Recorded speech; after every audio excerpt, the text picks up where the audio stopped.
All right. We're live. Real live. Shout out QB, shout out Cuban.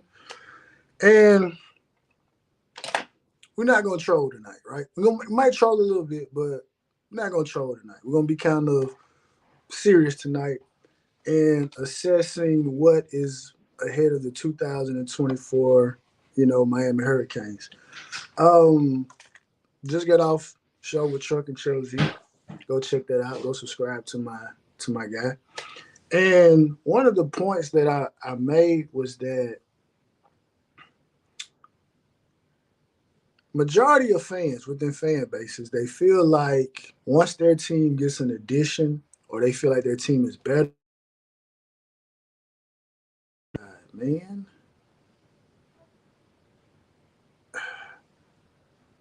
let me see. Dang it.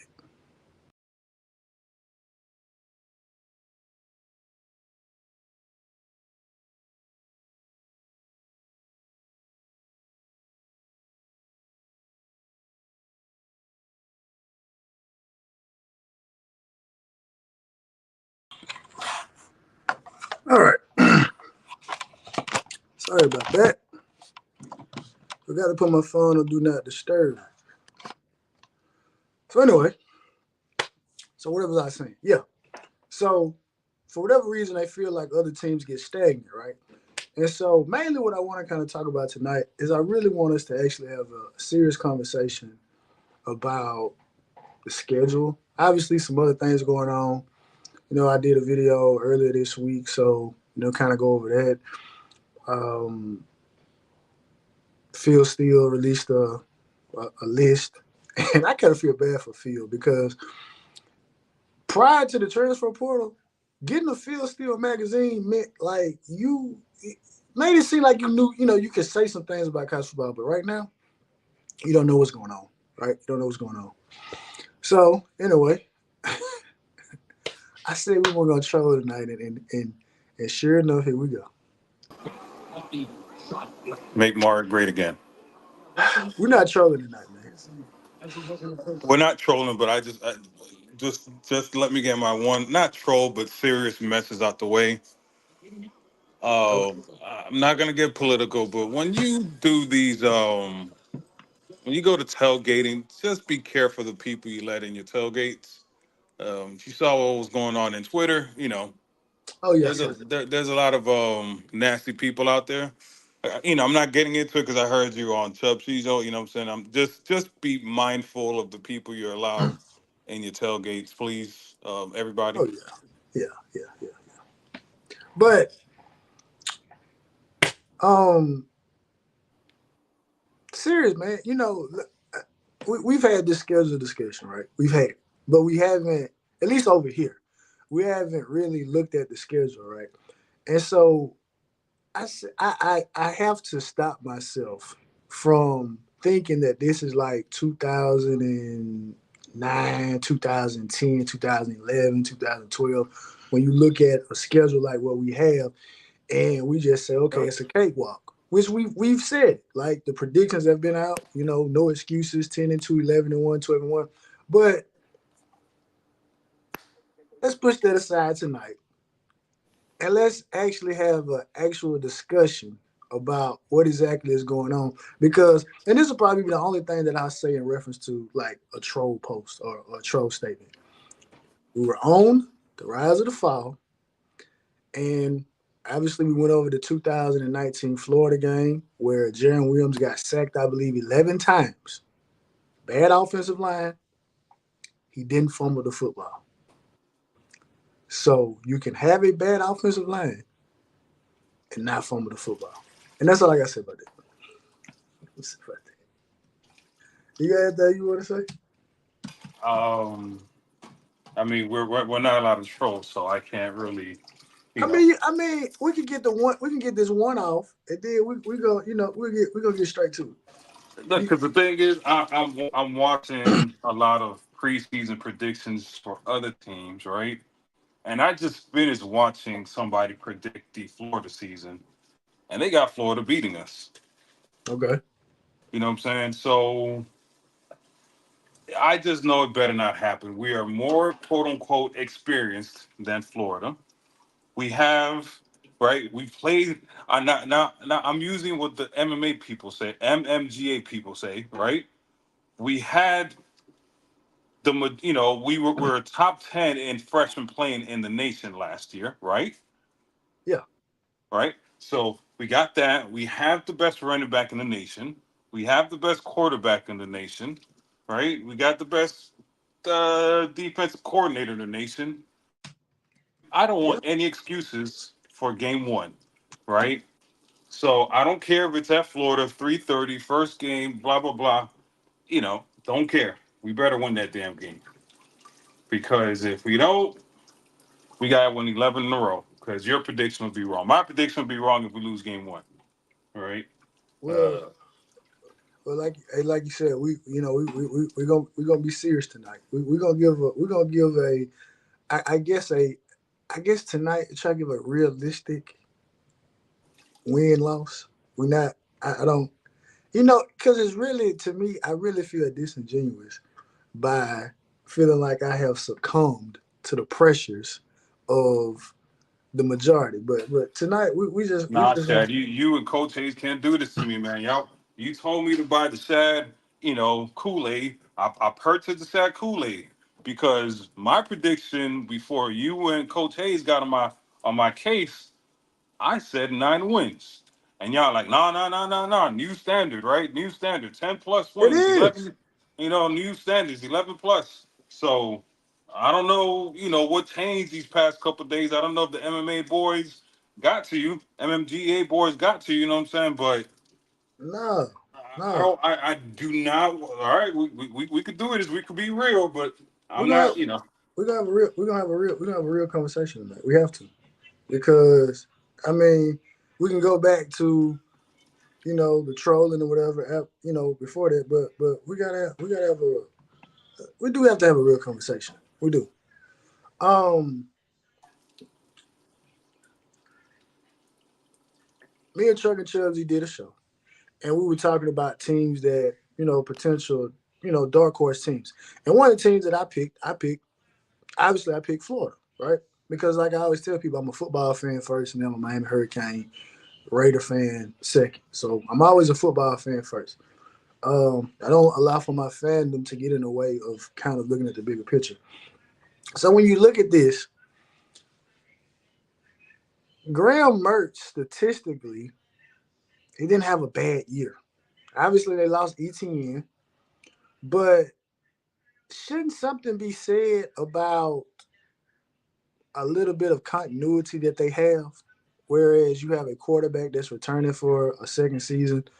They went out, they got him some weapons similar to what I felt Mike Norvell did and his staff at Florida State by going to get a guy like a Johnny Wilson and getting a Keon Coleman along with the tight end they got from South Carolina. They went and got some ancillary pieces around Jordan Travis to actually make him look better.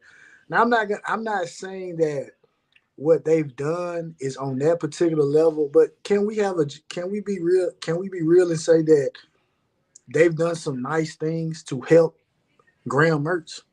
Hold on. Are you talking about just game one, or are you just talking about their overall season for next year?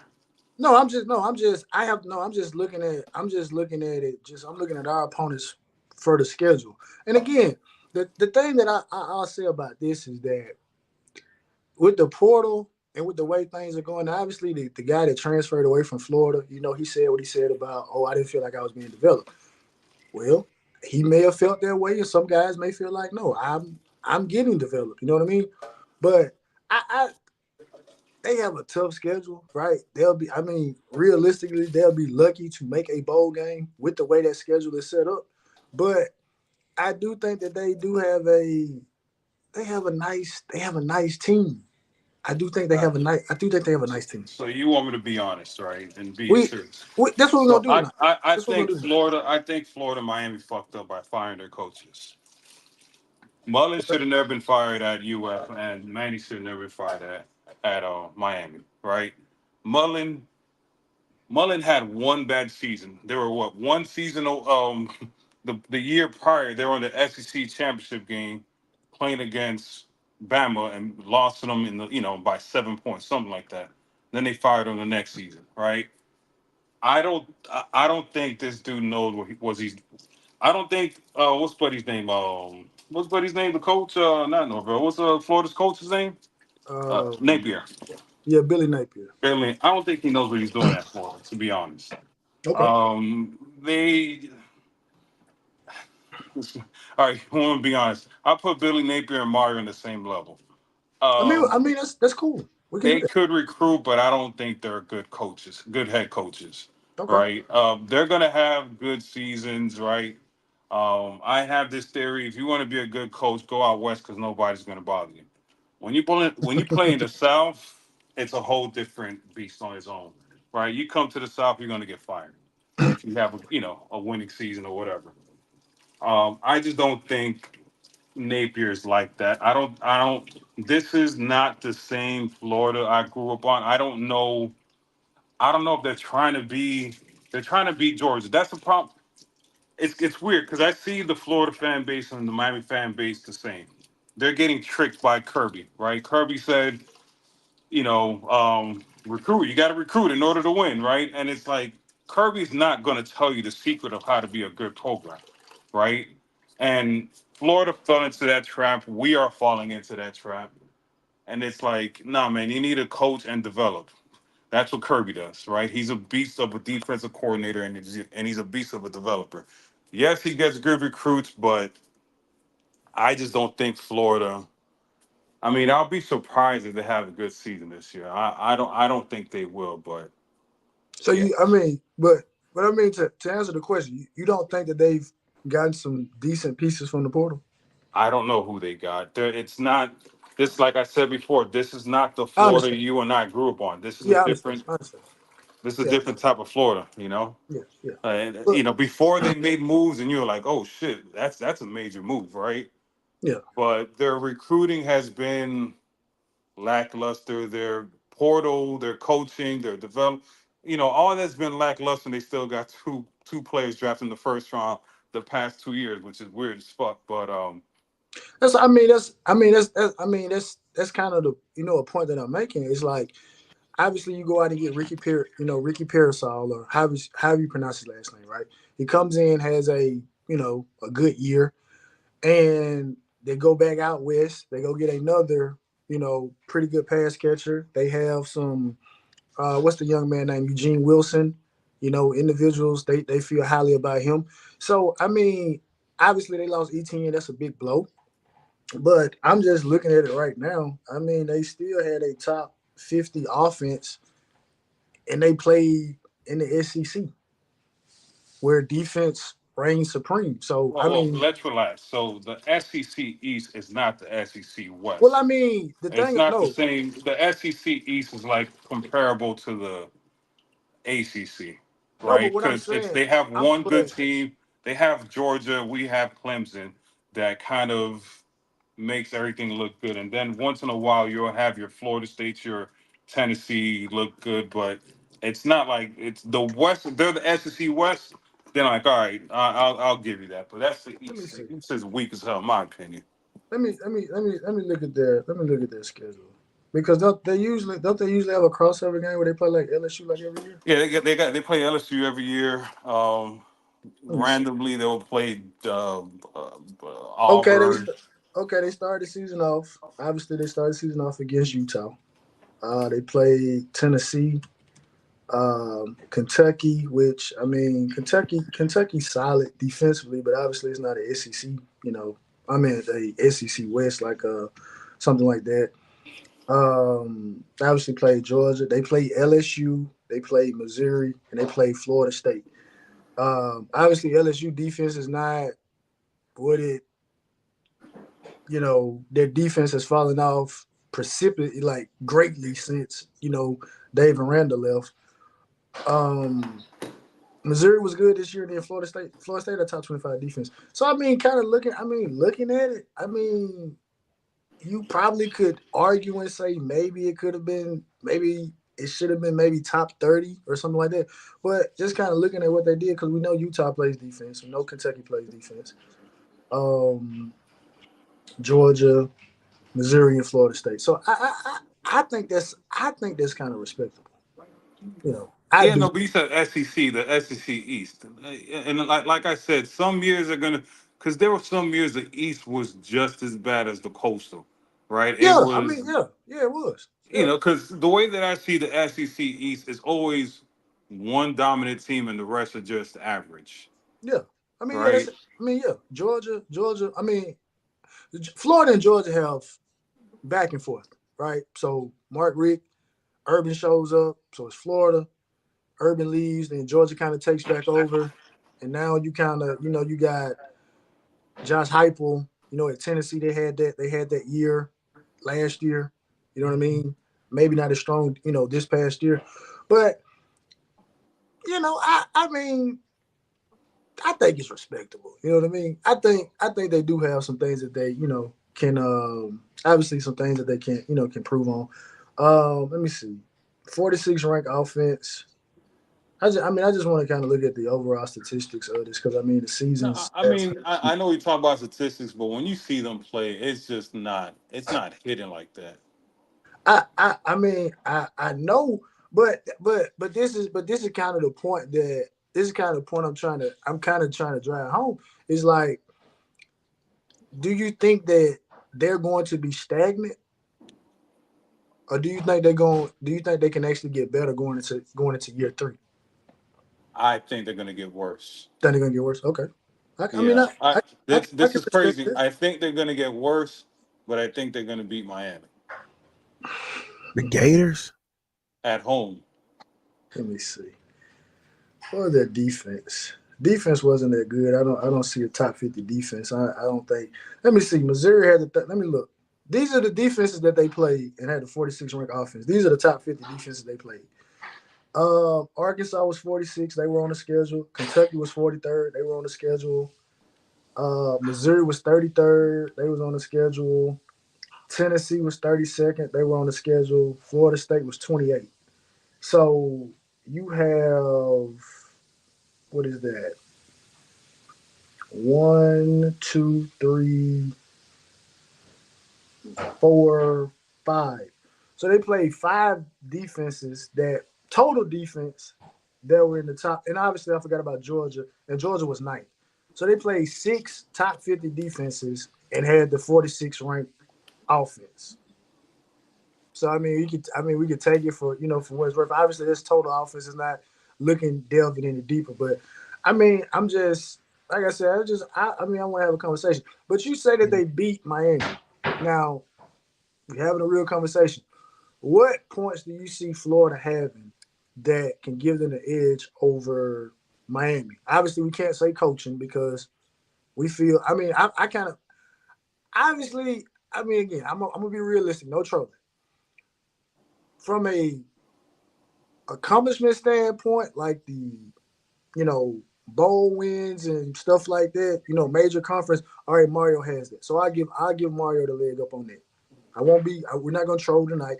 We'll use his accolades at Oregon for this conversation.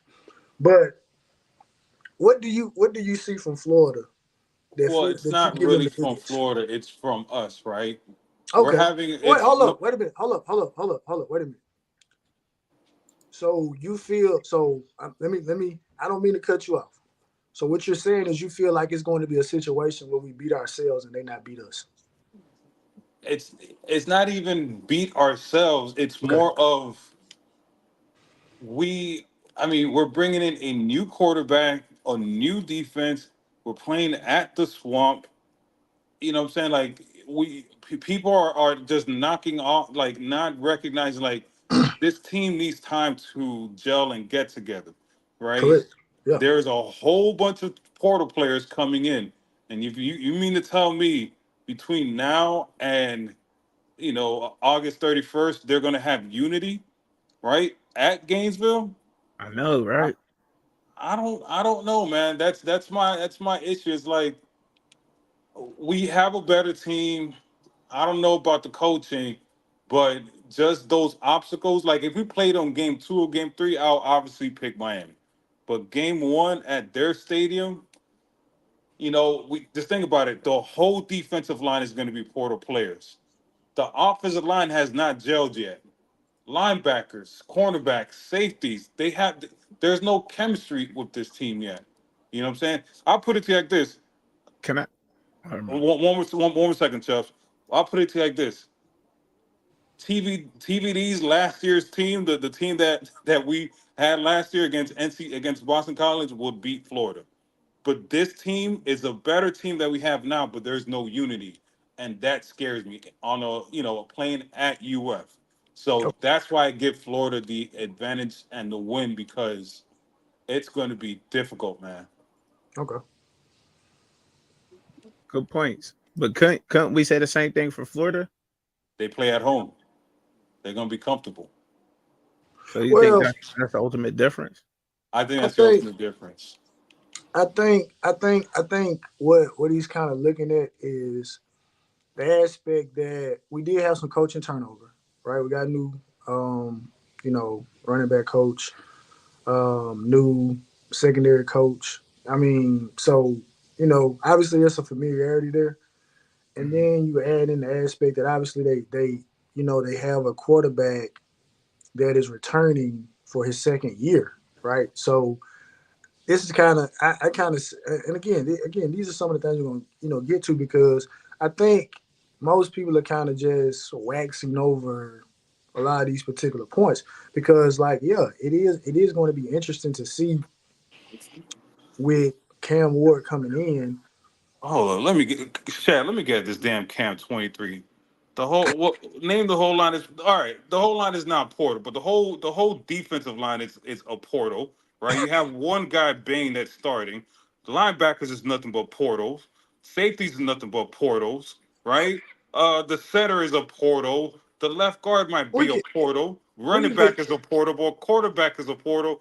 Wide receiver is a Manny player. Tight end is a Manny player. If you're we can at Camp 23, you really want to get into the weeds, you could get into the weeds. This team has no chemistry we whatsoever. can we can get to that, but It's gonna be a tough game because we can like get to I that. think it'll be a good game. Can I go or no? Go ahead. I'm Yeah, you sorry. good. Yeah, you good. You good. Okay, so Hold on, now, so because he said, boy, you sound dumb. All right. The only one I can name on the defensive line is Bain. I don't know them. The other dude is a dude from Tennessee, the dude from Michigan State, the dude from Middle Tennessee State, the Medici. dude from NC State. Nobody that was recruited from Miami is playing on that D line. And the dude from Marshall. We're gonna have four. We're gonna have three portal players and one recruit playing on that defensive line.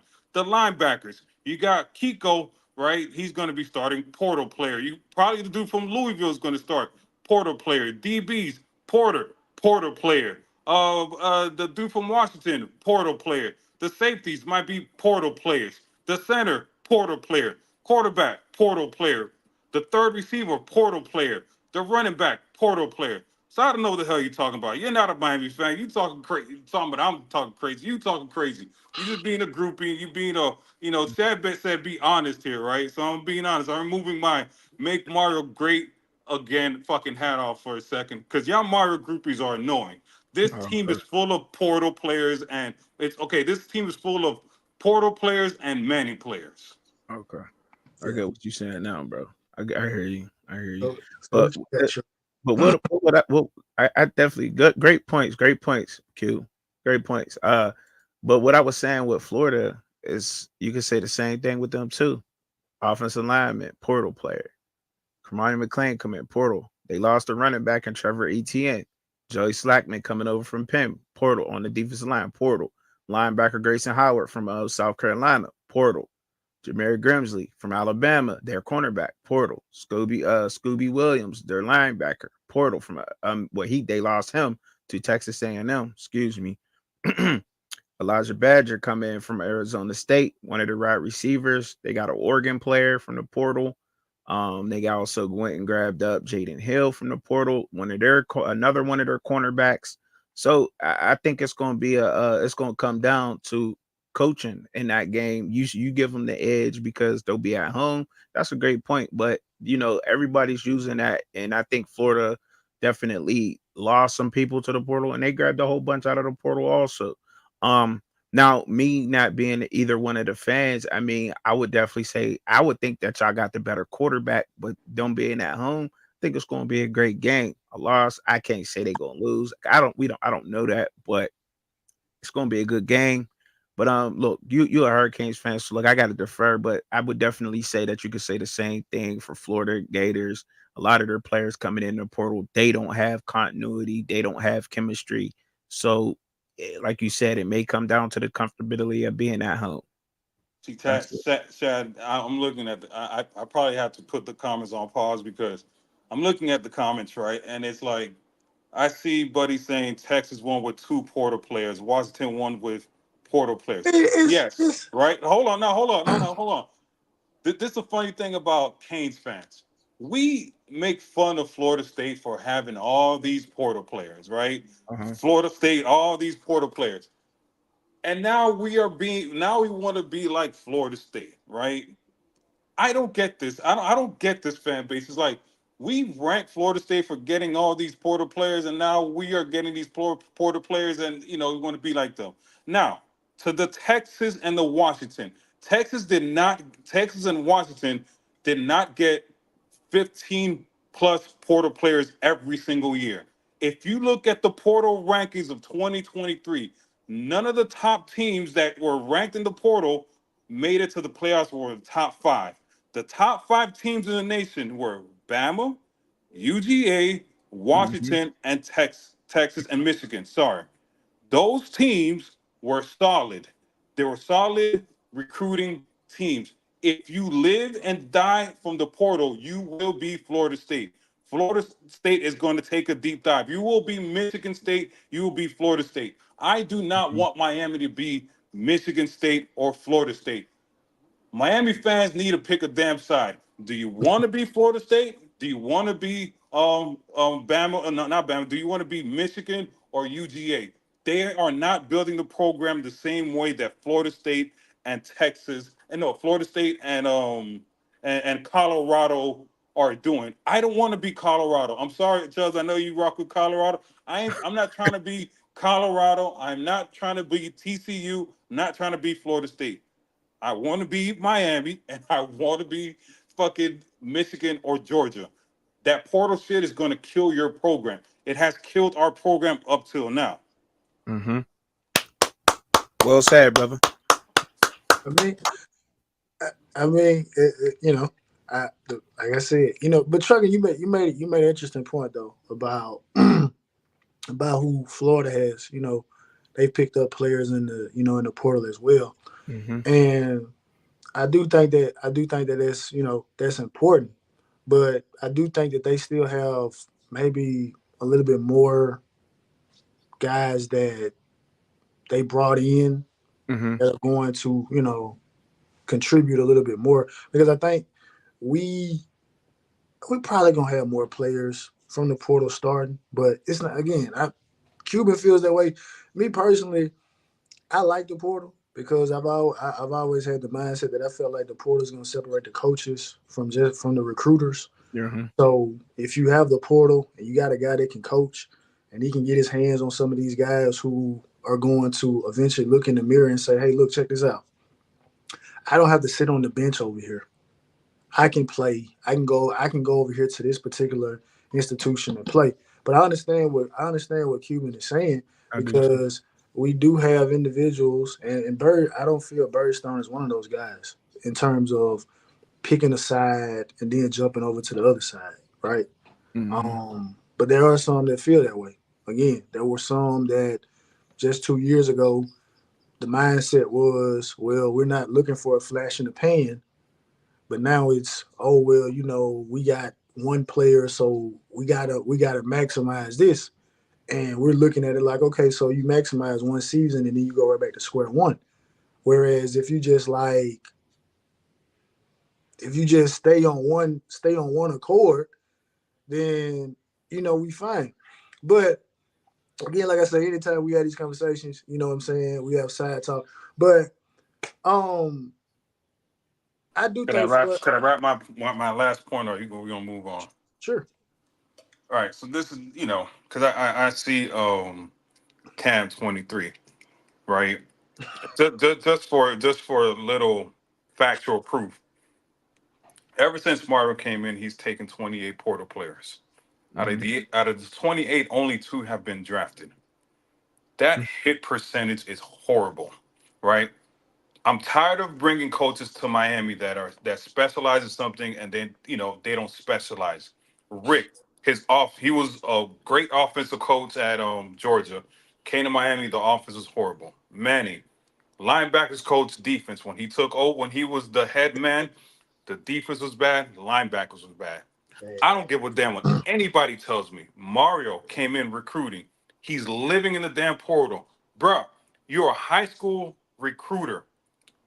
Bring in your recruits and play your recruits. F the portal. You got a 10-year contract. Take your time. There's no need for you to win right now. I don't know who in the hell started this. You need to win now. Mario, we brought you in to get rid of all the Manny stuff, bring in players, and develop and build this slowly. But Mhm. now everybody wants to win now. I don't get it, right? We got all this is my thing with the portal thing, Shad. If you're gonna get these portal players, this is why I'm big on 12 and 0. If you're gonna win the portal players, especially at Miami, you need to win a national championship. You spend a lot of money, right, to get all these portal players. I agree. Versus if you would have had these recruits, you would have taken time to develop them and had a program where you could win in year 5 or 6. But with these portal players, year one with TV, you said he was the best quarterback in the nation. You went for it and you sucked. Second year, you went for portal players, you sucked. Third year, you better win a national championship because it makes no sense to get all these portal players and hold up the development of these young players. I am Mhm. not trying to be no damn Buffalo. We bought Mario Hill to build a damn program, and now this whole microwave BS we're doing now, it's not going to work. It's going to fall flat in the face, and I'm going to hear. We're all going to hear the excuses. But you said be real, Shaq, because I could Yeah, have been here and yeah, been we a gonna, troll. we're gonna have a I say this, Chuck, and you can if you have something else to say after this, you're more than welcome. But I do think Florida, I do think they're gonna be a better team this year. I do. I do think it's gonna be a tough game.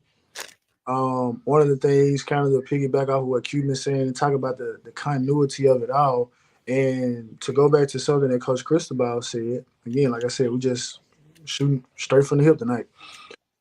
He said that, hey, look, Cam Ward's been everything that we want him to be. Obviously, we haven't played a game with them, right? And so that can be said about all of the guys from the portal. And one of the things that teams have to do, right? We're 12 and 13 over the last 2 years, right? So we have to learn we have to learn how to win. So realistically, flipping the switch from 7-6 to 11-1 to maybe undefeated national championship, that's the percentage of that happening is very low. But due to what has transpired, we're treating it like it's a very, very high percentage, right? So again, we got to see how these guys play. And another point that I wanted to make, and Chucky, you can have it. Um, the whole ranking of the defensive line and things like that, us having like a top defensive line. I was thinking about this on my drive home from work today, and I was like, bro, Florida. Again, we just looked at it. They played 6 defenses that were in the top 50, right? They played against a Tennessee who, based on early draft predictions, they have the absolute best football player in the country in James Pierce, who's an edge rusher. Tyler Barron was sidekick. We got him from Tennessee. So they've already played an edge rusher like that. They've already played a Harold Perkins. They played that Georgia defensive line. So I don't think while we have a good defensive line on paper and it has to get there, and we can confidently say, hey, look, Bain is just as good as James Pierce, right? We can say that, right? We can say that. He has to have another year similar to what he just had, and we can say that. But honestly speaking, the defensive line that we're going to be taking to Gainesville, they've seen that type of defensive line before. As a matter of fact, they probably saw that same type of defensive line at least 4 out of 6 times last year. So I think that's going to be interesting because I did see on Twitter where And people went and did the research and said, "Hey, oh, you're a Florida grad." The PFF guy that had Florida had one of the better offensive lines in the country. And again, taking fandom out of it and looking at it, y'all played 6 top 50 defenses, 46 overall ranked offense. I do think that y'all offensive line may actually be pretty decent. I'm not gonna say it's a top 10 unit because again, I like for games to be played before I make these grand declarations. But I do think they have a pretty good One question to you, Chad. offensive line. You said that what Mario said about Cam. How can you trust what Mario said about Cam when he said the same thing about TBD? But again, I'll be real here, right? Because I think, and this is one thing. I'm glad you brought this up because this is a point that I want to make. I don't know what the disconnect is, right? Because for the past couple of years, practice reports have come out. So again, one of the two is both things can't be true. One has to be a lie.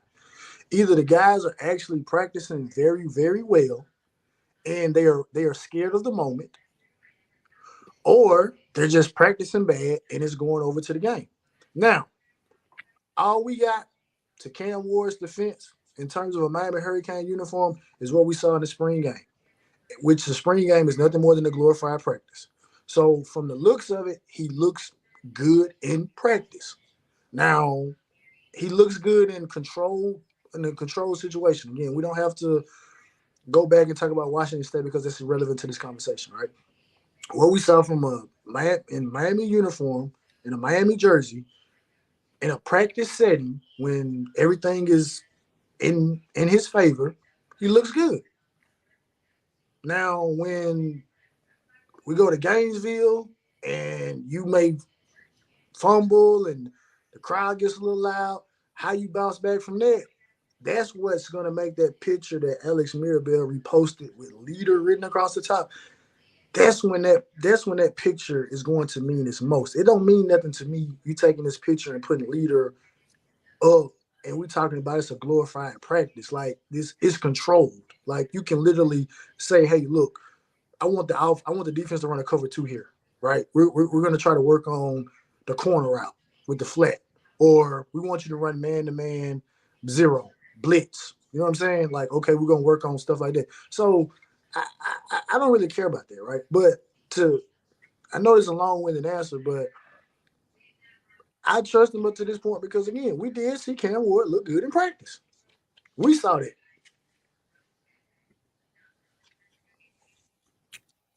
Cam Ward's a good quarterback to me. He just is. I mean, look, he played for a WAC team last year. He's a good quarterback. I think that he proved that last season. And that's what we're talking about here, right? Yeah, Cam Ward, right? So, yeah. I think that he's built for what y'all built going down there in Miami, and this is coming from somebody who's from the outside looking at it. But I've like I said before to y'all before, I think I said that, Cuban, not to get y'all hoops up high and to give y'all program time. And I feel exactly where you're coming from when you're speaking on the way you want your program to be, because you're seeing teams that have recruited well and didn't use the portal as much, such as like teams like Utah and the longevity that they have in the way that they're playing. But look, when you're speaking on Cam Ward, I think he's a damn good quarterback and he's going to get the job done for y'all. That's just me speaking, man. I mean, and that's all I got to say for right now, anyhow. One quick thing, you know what's funny? What's that? I want what Mario did at Oregon, and that's a problem, right? Like Mario turned Oregon around in 1 or 2 years with his players, right? But now it's like that's like a big problem. But with the whole TVD thing, I didn't say that. Shad didn't say that. Mario said in his presser that he is the best quarterback in the nation. Didn't he say that? Yeah, he said. Yeah, he said that. Yeah. I didn't say that. you know.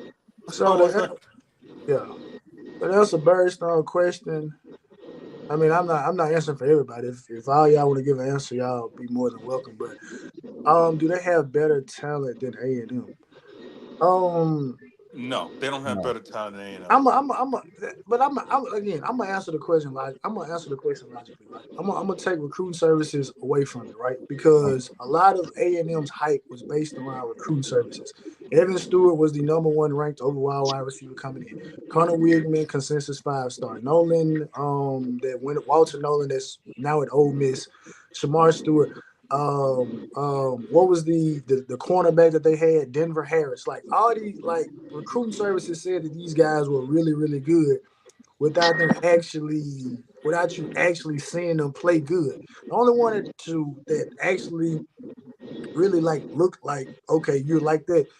Connor Wigman, when all the quarterbacks went down, he had to step in. He didn't throw an interception. Evan Stewart looked good, but right now, if you're telling me the 2023 A&M team versus Florida, I can't say that Florida is less talented than them because what we have is Florida went and got some guys or had some guys that have proven something on this level aside from high school recruiting ranking. And that's the way I'm going to answer it.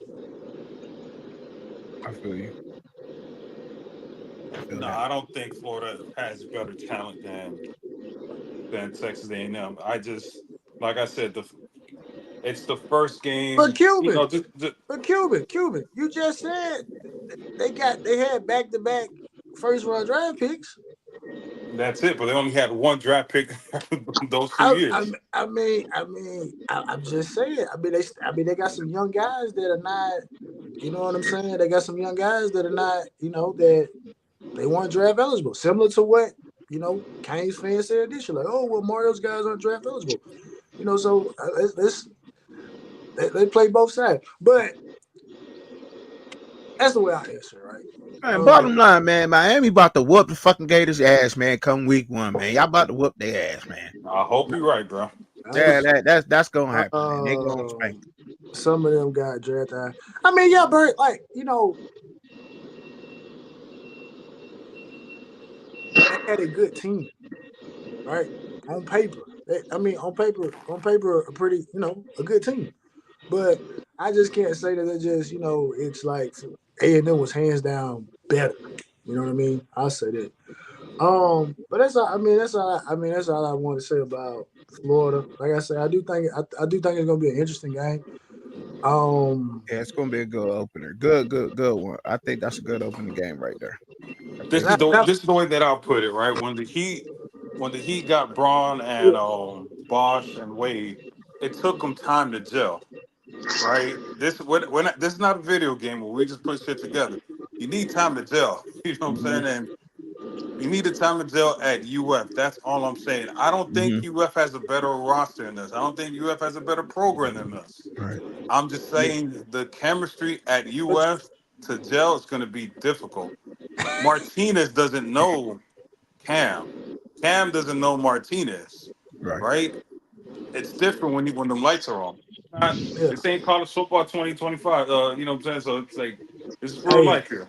No, turn it off. But look, it's gonna be a great game. It's gonna be a great game. Look, I'll say this. I'll say this in closing for me. I believe that y'all will be able to. This gonna see the set the temperature for y'all season. That opening game versus UF, y'all gonna be able to see what y'all got for the whole season. And I know that's easy to say, but that's a way, like you said, the way the chemistry is. They're an SEC team. Regardless of what we want to say about what you said about the East, but you can't sleep on the East because I do think that there's some decent programs in the East that could beat a lot of college football teams throughout college football. But you'll be able to see what's going on, what y'all gonna do for the rest of the season versus that. That's why I said it's a good opening game for y'all. Yeah. So we'll move on to looking at the schedule. We ain't gotta go over A&M. We don't have to go over Ball State. I mean, no disrespect to them, but we don't have to go over there. So I'm gonna move to USF, right? Well, hold on. No, those games do matter because, like we said, hold on. I'm just gonna be quick with it because we said it. Manny's first year against Central Michigan. Yeah, and then against Mario against Southern Miss. Those games they're critical. If you play around those games, that's going to tell you what the season's going to look like. If I don't see a blowout those two games, we're gonna have a tough season. So everybody keeps passing these things, but we need to pay attention to those ball states, those Middle Tennessee, because this is not the old Miami, right? Cuban, you make a good point, but I just wanted to kind of like I want to take a little ownership on my show tonight. So No, I but you wanted said to, be real. You I said want keep it real. Just, no, I'm saying, but I wanted to kind of we could get back on the rest of the schedule, but I wanted to kind of hit on some teams that I think like QB said we're kind of overlooking, but I want to kind of look at like some of the strengths that these particular teams had and like okay well how are we going to actually combat that, right?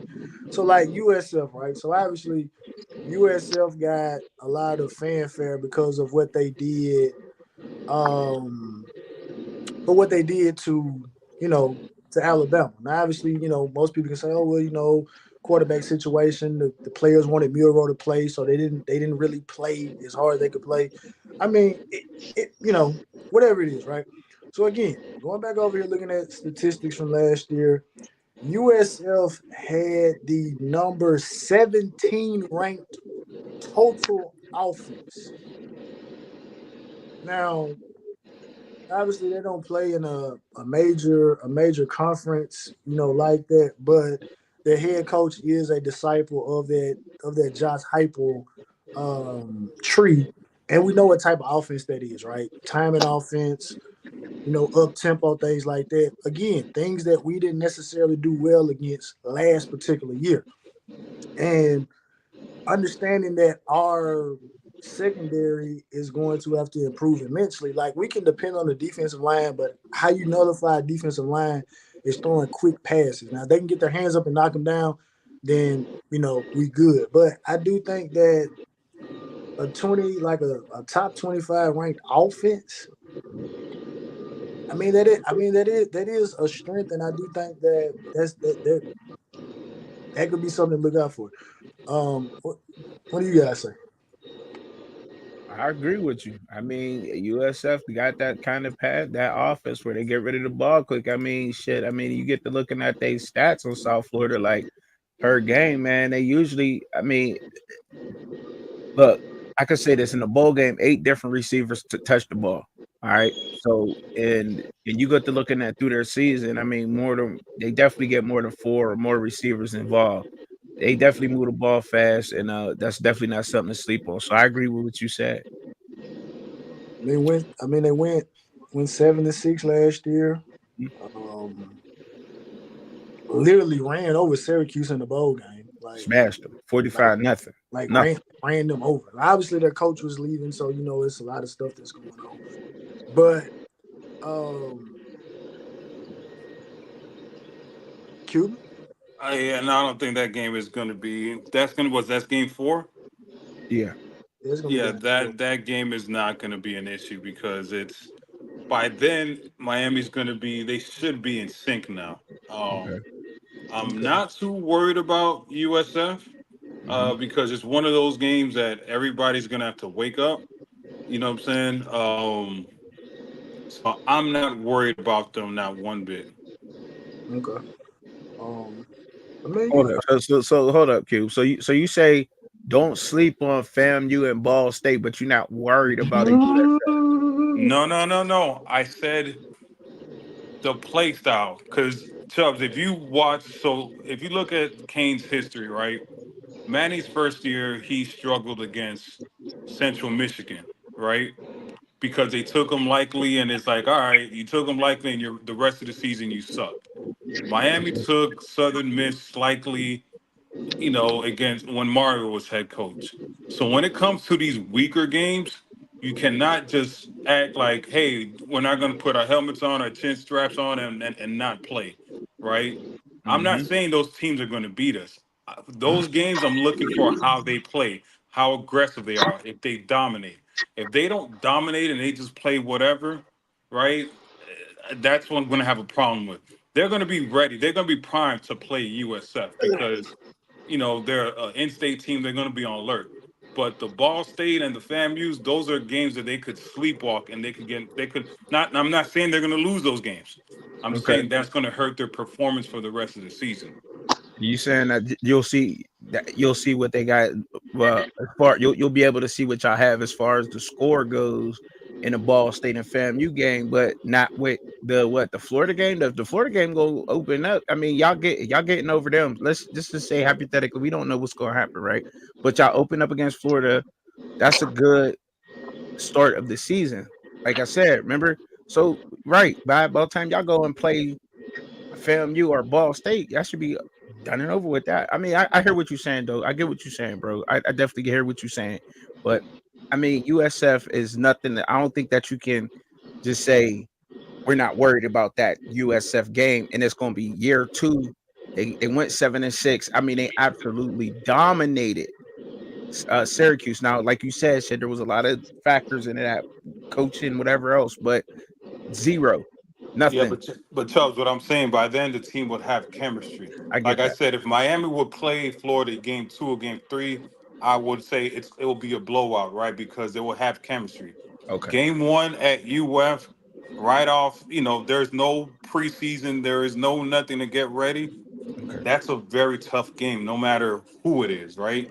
Yeah. A rivalry game 1 with no chemistry is going to be a tough game, right? But after that, you will have your games and you will know the players. You will know where Cam would like to throw the ball at, to Restrepo, to George. There will be chemistry. That's why I said by the time they get to USF, they would have already played games already. They would have some type of chemistry. Mhm. Game 1 for a new team with a lot of portal players, that's going to be tough. All right, I got you. Makes sense. Yeah. Like I said, while y'all talking, I'm just looking at it. The quarterback, Byron Brown, who is, I believe, he's going to be a red shirt sophomore this particular year. Tossed 27 touchdowns, 11 picks. Leading receiver, had 92 catches, over 1,000 yards. But he's gone. So I do think it's gonna be interesting because, like I said, it's just that type. It's that offense stylistically. We had trouble with that type of offense before. Now, obviously, the defense is in the gutter, right? Got our guy DVD over there coaching the secondary, but I think we'll be able to move the ball. Obviously, I think we'll be able to move the ball because I don't think that defense is going to take a large step forward.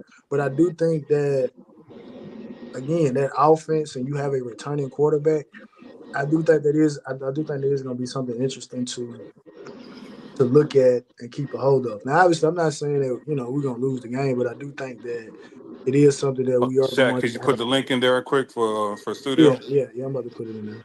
But yeah, so I mean that's the way. I mean that's the way I look at it. I mean, and USF isn't a. It's not like it's your maybe how you may look at your traditional G5 teams, right? Like they have what you call it? Like they have good talent. Hold Cam on, I can said, see Cam. He's a troll, bro. He has to be a troll. no, Talking no, about no, no, no, but talking about spring game. Come on, bro. 400 no, yards in the spring no, game. no, Like, come on. Spring game no, don't count. no, it's cool. No, it's cool though because of He got to be a troll. for whatever reason. Oh, there he is. Yeah, but going back to the spring game, I mean the chemistry, that was chemistry, but we're also adding like 2 like really important pieces that were not here for the spring, so they have to get caught up. But it But was a spring game, though. huh? It, I mean, yeah. it, I mean, it was just a floor. It's a yeah. practice. But right. But as far as Ball State goes, dude, by the time we get to Ball State, they need to be a well-oiled, fine-tuned machine. And if they ain't got their shit together by Ball State, it's gonna be a long season, buddy. Yeah. Or by USF, excuse me. Yeah. But I really think that USF is going to be a litmus test for how the season's going to go, because I agree with Cuban in that going into Gainesville with 80, 90, 100,000 raging rednecks in the middle of the day with the brand new team ain't got no chemistry. Mhm. Okay. If you pull that out, great. If you don't, what does that do? Because you got all kind of different personalities in that locker room. Now, yeah, FAMU, odds are they'll probably win by at least 40 or 50. But then you bring in Ball State, and then you got USF. So hopefully, whatever issues that may or may not be present, either on the field or off the field, should be done. And hopefully, like I said, they're a fine-tuned, well-oiled machine by then. Yeah. So Studio, you got something you wanna say? Studio. Guru! I guess he'll get back to us. Right. So after UCF, we got Virginia Tech, right? Obviously, this is not Frank Beamer's Virginia Tech, not Michael Vick. Michael Vick is not walking out there. Tyrod Taylor's not walking out there. Macho Harris, my all-time favorite Hokie, he's not walking out on the field. But what's interesting about it is that Virginia Tech has a head coach who, similar to what Cuban has talked about, he specialized on the side of the ball. He was a defensive coordinator for Penn State. He left our former head coach Manny Diaz a plethora of talent up there at Penn State to enough talent to get him another head coaching job. I'll say that. Virginia Tech had a top 25 defense last year. They are returning in excess, and I know Chuck and he might laugh when I say this, but they are returning in excess of 70% of production from last year. The quarterback, he didn't have really good numbers, but we did see him working out with Shador and our quarterback Cam Ward. I think they were related or something like that. So obviously we see that he's working on his game to get better. And again, I do, like I said, this is not, Bud Foster coordinating defense, but the head coach that they got,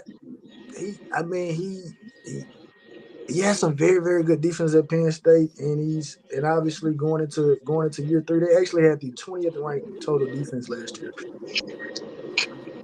I think they're probably gonna still be around that same range, and I do think that again it's gonna be something interesting to look at. Again, I'm gonna look at their schedule, and you guys can say what y'all got to say. I'm gonna look at their schedule first. So with that Virginia Tech game, again, I'm expecting veteran players to show up on a Friday night, probably at a half. Don't know how that crowd is going to be because it's a Friday night in Miami and there's things to do in Miami, right? Right. So that's going to be, I'm expecting the veterans, these older players to step up this game. This is a game where older players, these portal players need to show their experience and pull it out. It's going to be a close game, right? But I'm expecting Miami to. I'm expecting these older players to win. Now, if it was a younger group, I would have expected them to lose because again, it's a Friday night, and the experience, so on and so forth. Next week, you got to travel, I think, to Cal. So, Yeah, but I'm so depending it's on kind of a these. trap game. It's kind of a trap game. Yeah, so I'm expecting ththese veterans to win this game. This is going to be a veteran game to win. I agree. Yeah, I mean, looking at it, looking at that schedule, like I said, they finished it off strong, beating Tulane in the bowl game. They went 7-6, but it wasn't necessarily an impressive 7-6. Yeah. Lost to NC State, beat Boston College 48-22, lost to Louisville 34-3. Let me see. Lost to Florida State 17-39. Lost to Marshall 17-24. Lost to Rutgers 35-16.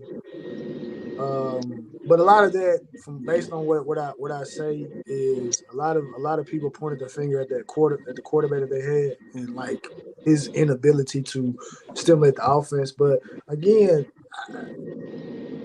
talking about drone? with all that going on, you still had a top 20 defense. So I do think they do have something to build off of. And like I said, you know, up until this particular point, Virginia Tech may pose a bigger threat defensively than Florida might. You know, so. But anybody else got anything on Virginia Tech? Man, they like to run the ball. Y'all definitely this is gonna definitely be a test early for y'all running defense. Well, the running defense is gonna be tested. You know what, Trucking? Ooh, bro. That's what South Coast be telling we peaches and hurt right there. When people talk about our defensive line, it is mainly talking about getting after the quarterback. I don't see a lot of people consistently saying we have improved the run defense, because again, the run defense looked better last year, but I think the teams that wanted to run the ball last year, that could run the ball last year, they ran the ball. Right? Because, I mean, that's what they do, right? So, Florida probably is going to try it. It's going to test it. Obviously, they're going to test it. Virginia Tech probably going to test it. Obviously, like I said, USF is going to test it. They're going to test it just in a different way. So, really, defensively, we are going to have – it's going to be a must we stop the run in order to feed into our strength, because we hear about Bain, and it's about rushing the passer. It's not necessarily about getting to the quarterback. The defensive tackle that we got from Michigan State, the highlights of him, obviously you got a big highlight, you know, tackling the running back in the backfield, sacking, you know, guy. But no one's really just said, okay, like he's that stout defender.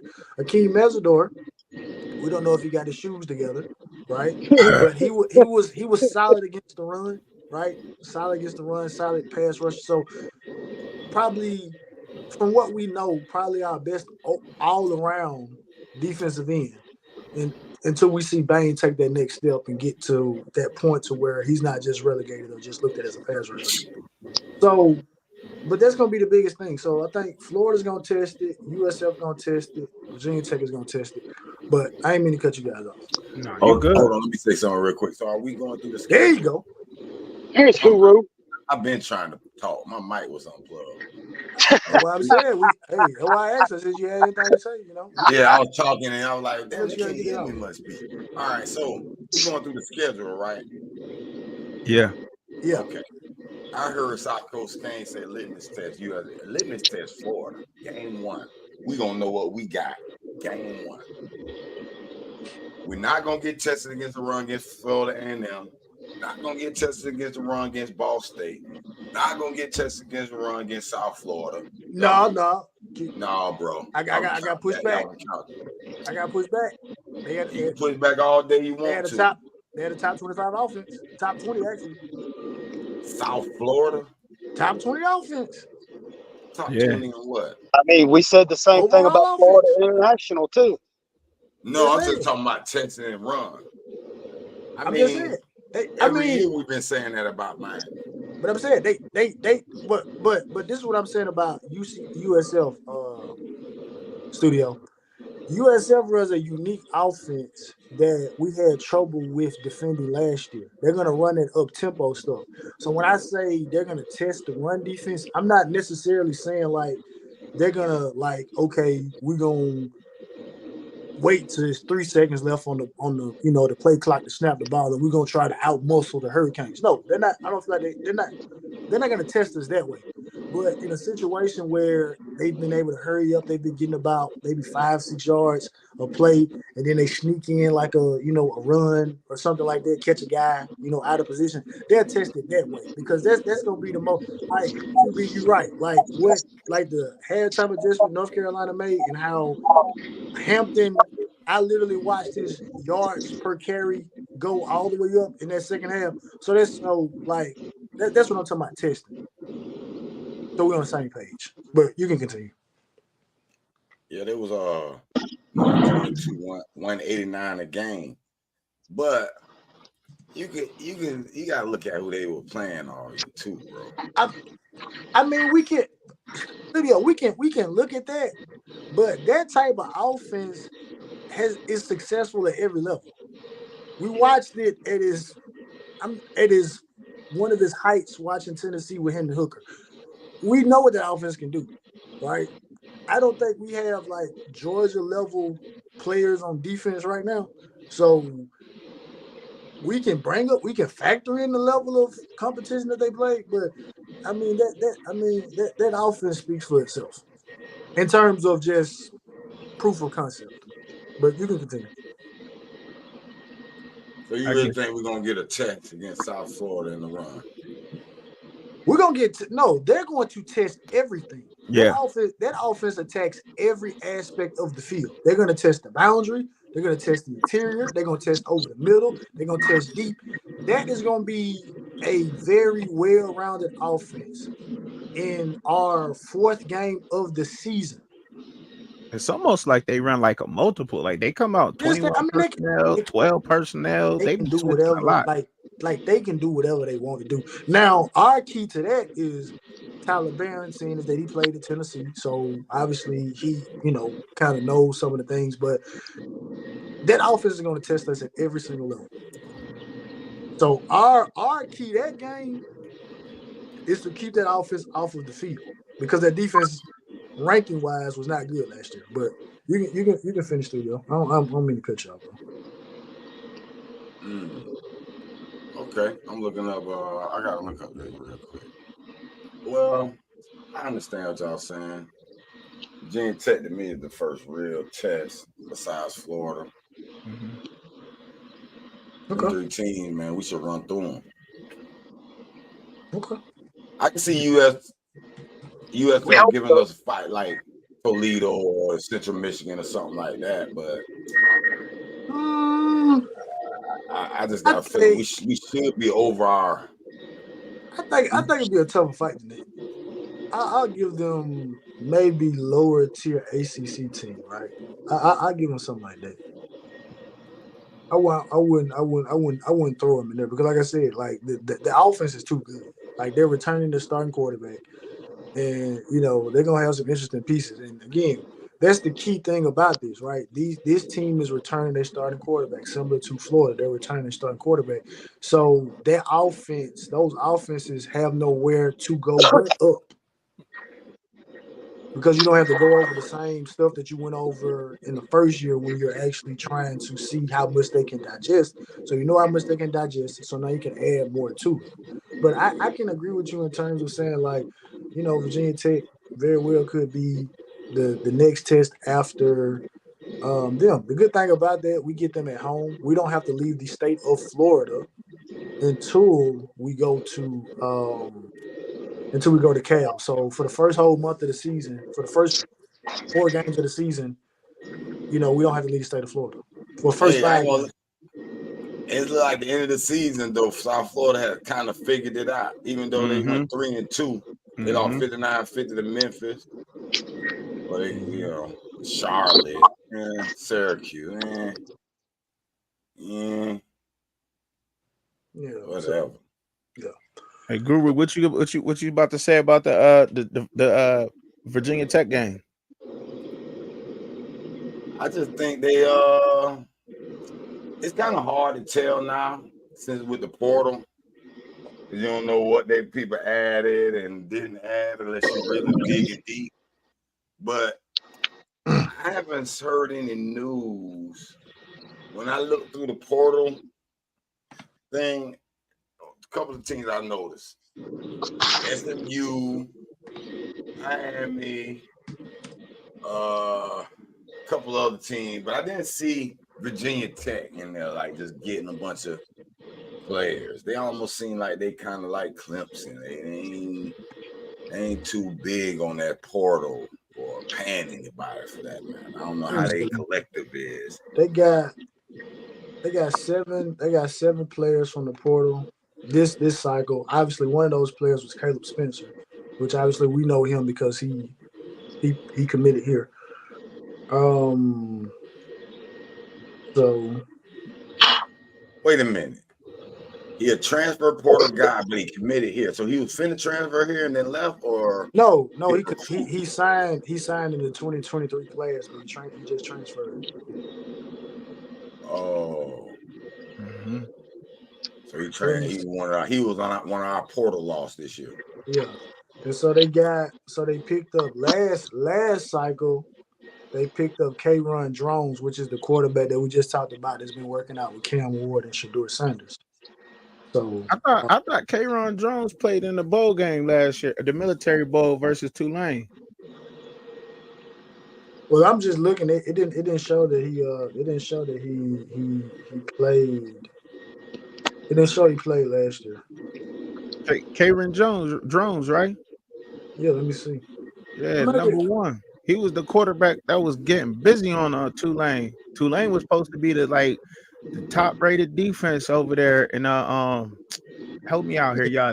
The American Conference, The Big East. Maybe I was looking at the wrong thing. Oh, Browns okay, was yeah, you're killing right. them. You're right. Yeah, he did play. Okay. Yeah, Jones was destroying them. But why does he? But it's not. It's none of their statistics. None of his statistics are showing up for Virginia Tech. But y'all can have it. I'm just looking up stuff. Okay, yeah. So Virginia Tech, I think it's going to be a good game for y'all. Another one of them good games that y'all should get the dub in. But they're definitely going to test y'all run defense, for sure. Like you was just talking about Jones, that quarterback coming back, he definitely could scoot. He's he big. He might want to put you in the mind of like a Jalen Hurts. I'm not saying that he is him. I'm just saying like if you bodies similar, big legs, big guy that can run, break some tackles, good off the play action at RPO, good at that RPO, real good. They ran that real well, and they got it rolling late in the season. They last couple games, even though they lost to North Carolina State. So in their last 4 games, I think they went 3-1, and they only took a L to North Carolina State. But they got that, like I said, the offense got rolling good and late last season. Yeah, I'm looking at it now. Okay. I don't know what team I was looking at because they actually win. There's 1, 2, 3. That's 5. So they won. What is that? 1, 2, 3, 4, 5, 6. Okay, so they were a bowl team last year. Yeah, so they were a bowl team last year. But like you said, it wasn't impressive. It wasn't like it was a no. clear cut bowl team. I mean, like I said, they got the offense rolling late, so it's just they got clicking late. So they supposed to come out with some kind of firepower this year, but I mean, who knows? Who knows what they'll do. Virginia Tech got this dude Bashul Tootin. In 2022, he had 1,300 yards, 6.6 yards a carry, 13 touchdowns, 7 it was his longest, 31 receptions, 3-4. So he was a threat. That's what I'm saying. 2023 he had 863 and 170. I don't know if I guess the offensive line took a little hit, maybe. And this is what this show is about today. We gotta look like really look at it. We can look at the schedule, but then let's look at what's inside of the schedule. So K-Ron Jones, 17 touchdowns, 3 picks, 166 attempts rushing, 818 yards on the ground, 5 touchdowns. So he was responsible for over 20 touchdowns. I almost rushed for 1,000 yards. He's 6'2", 6'3", 220. In the mold of a traditional, Virginia Tech quarterback that we know. To me, that's where they're hurting at as quarterback. They're going to have to pound it. To me, they're going to really test our run game. But that's what I'm saying. 3 running backs. But that's what I'm saying, Studio. It's going to be interesting to see what how his development goes, right? Because, again, he was on the video with Shedeur and Cam, and one of the videos they were asking him, he was like, bro, man, my completion percentage is like 50. You know what I'm saying? So, but he's out there working. He's working with 2 of what college football seems are going to be 2 of the best quarterbacks out there. So I'm sure they're all picking each other's brains. So he very well could be a better quarterback next year. You know what I mean? Played at Baylor, so obviously that we know what style of offense that they play. So for him to go to Virginia Tech, obviously that's the type of offense that they're gonna have. So again, this could be an interesting Virginia Tech game. Anybody got to say anything on Virginia Tech? All right, we'll move on to Cal. Now, I've been on the Cal thing for a minute. And the reason I've been on it is because obviously we're traveling out to Cal. But again, Cal got one of the best running backs in college football. And my dog QB pointed that out. Or somebody, Birdstone pointed out. Like, they got a very good running back. I think in I made Jaden Ott. He's very good, right? So my thought process is this, and then like the quarterback that they had, he was a freshman last year, but some media publications are speaking pretty glowingly about him and the ascension that he can have, this upcoming season. Now again, this we're talking about again. We can look at it like this is Cal. Deshaun Jackson's not coming out. Marshawn Lynch, those guys are not going to be taking the field, right? But to the same token, Sean Taylor, Ed Reed, Willis McGahee, they not taking the field for us either. You know what I mean? But I think that's going to be an interesting game, obviously, because we haven't left the state of Florida for the entire that entire first slate of the year. We do not have to leave the state of Florida at point blank period. So now we're taking a West Coast trip, and recently, we have not done well when we have traveled over 3.5 hours away from the state of Florida, the city of Miami. We have not done well when we had to travel over 3 hours away from the crib. It's been hard to get a W when we travel that far away from the crib on a consistent basis. Now, obviously, we can point to a couple of games, but on a consistent basis, it's been a little trouble. So who's this running back you talking about so good for California? Jaden Ott. Just look at the college football trailer, and he's running all over us on the trailer. So, oh boy, What trailer? The EA Sports, the college football 25, he's running all over us. They got the trail and they got us on them. Yep, and he's running the ball on us. Well, how many times do I gotta tell y'all that they want to embarrass Miami and this is something bigger? I mean, how many times I gotta show y'all that? I got all the teams. Hey, well, we got they got Cal running over Miami. Let me see. Boy, if Cal beat us, they know something we don't. That's all I can tell you. Let me see. So, looking at this right now, all three listed, Jaden Ott is one of the top 100 players in college football. He was the sixth highest running back on the list. This upcoming year, obviously, these are not the AP, but Athlon has him as a preseason third-team All-American. Phil Steele has him as a fourth-team All-American. Athlon has him all ACC preseason first team, second team Phil Steele. So all ACC. Yeah, he bad. Oh, Jaden Ott. And he transferred to Cali. Is what y'all talking about? No, he played there last year. So these are the accomplishments that he had. Like most people, like he's up there with Martinez. Maybe actually be better than Martinez, right? But this is what he is, right? He was a first team All Pac-12 selection by the coaches, AP, College Football News, College Football Network, and Phil Steele. All those are legit, right? I don't know what first team All Super West is. I don't know what that is. Polynesian College Football Player of the Year award finalist, Doak Walker, Maxwell Award, Walter Kemp, candidate. Didn't say he was a finalist. Started 12 out of 13 games, rushed for 1,315 yards, 12 touchdowns, caught 25 passes for 2 touchdowns. He's legit. Yeah. I mean, like again, like I said, look at this. All right, we will know what. Is he better than? No, I'm not trolling here. Is he better than Damian Martinez? I don't know. Last in the Pac-12, was he better than him? Statistically, no. No, but they wanted the same. More or less, they wanted the same. But he way younger. Wasn't he a true freshman last year? No, they're the same age. Both of them. Okay.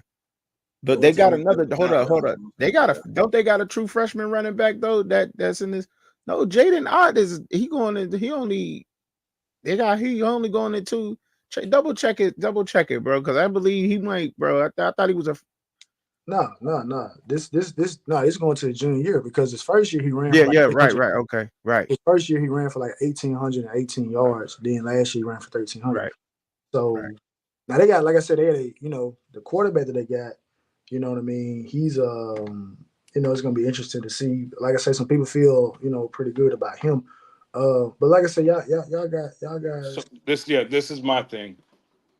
Mario had a better roster at Oregon, and he always struggled against at least the lesser teams in the Pac-12.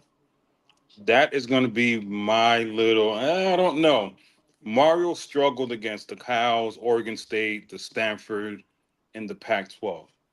So this is a game that I'm going to be like, I'm holding his history against him, right? And it's like I shouldn't be surprised of the outcome, whether it's positive or negative. It's going to be a close game because, like I said, Mario plays the Pac-12 lower teams like they're Bama. So Let me see. Yeah, the quarterback they got, Fernando Mendoza, which I think he's actually from. I think he's actually from Miami. So Is he? I think he is. I think I saw that. I think he either went. I think I saw he went to like American Heritage or something. Yeah, he was young too. Well, the He was a last year, freshman. He was a right? freshman. 14 touchdowns, 10 interceptions. I mean, those are freshman numbers.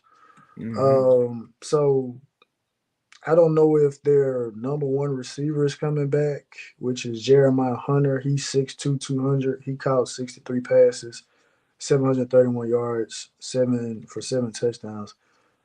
He may be returning. So that's gonna be an interesting matchup for our guys. And like I say, if he is a legitimate threat with that run game, then it could be some situations where our guys gonna have to be out there in some man-to-man situations.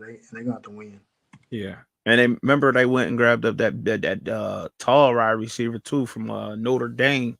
Okay, okay. So Jeremiah Hunter, he transferred. No, he didn't. I don't think so. I don't see Yeah, him on the transfer list. Did he though? yeah, he transferred. Okay. Yes, he did. You right. To Washington, right? Yeah, so he transferred to Washington. Mm-hmm. So so we ain't gotta worry about him. But Cuban, you got anything else? Studio got anything else? Trucking? Nah, man, we good. Studio got anything else? Nope. Okay. Cuban, you ain't got nothing? nope. Okay.